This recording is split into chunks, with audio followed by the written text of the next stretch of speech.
మీ దగ్గర ఉన్న చెక్కును ఏ బ్యాంకులో డిపాజిట్ చేయాలి అంటే మీకు ఎక్కడైతే బ్యాంక్ అకౌంట్ ఉంటుందో ఆ బ్యాంక్ అకౌంట్లో చెక్కును డిపాజిట్ చేసుకోవచ్చు. ఉదాహరణకు మీకు ఎవరైనా స్టేట్ బ్యాంక్ ఆఫ్ ఇండియాకి సంబంధించిన ఒక చెక్ ఇచ్చారనుకుందాం. మీకు విజయవాడలో ఐసిఐసిఐ బ్యాంకులో అకౌంట్ ఉంది, రాజమండ్రిలో కెనరా బ్యాంక్ అకౌంట్ ఉంది, హైదరాబాద్లో state bank of India account ఉంది. ఇలా పలు చోట్ల పలు రకాల బ్యాంకుల్లో అకౌంట్లు ఉంటే మీకు నచ్చిన ఊరిలో నచ్చిన బ్యాంక్ అకౌంట్లో ఆ చెక్కును డిపాజిట్ చేసుకోవచ్చు.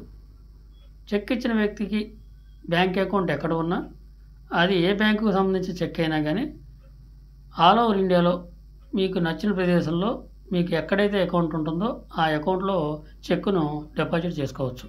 అయితే మీరు ఏ ఊరిలో ఏ బ్యాంక్ అకౌంట్లో చెక్కు డిపాజిట్ చేశారో ఆ ప్రాంతంలో ఉన్న న్యాయస్థానంలో మాత్రమే చెక్ బౌన్స్ కేసు ఫైల్ చేసే అవకాశం ఉంటుంది.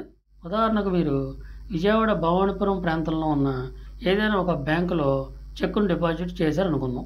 ఆ చెక్ బౌన్స్ అయితే భవానీపురం పోలీస్ స్టేషన్కి సంబంధించి అధికార పరిధి కలిగిన న్యాయస్థానంలో అంటే విజయవాడ చీఫ్ జ్యుడిషియల్ మేజిస్ట్రేట్ కోర్టులో మాత్రమే చెక్ బౌన్స్ కేసును ఫైల్ చేసే అవకాశం ఉంటుంది.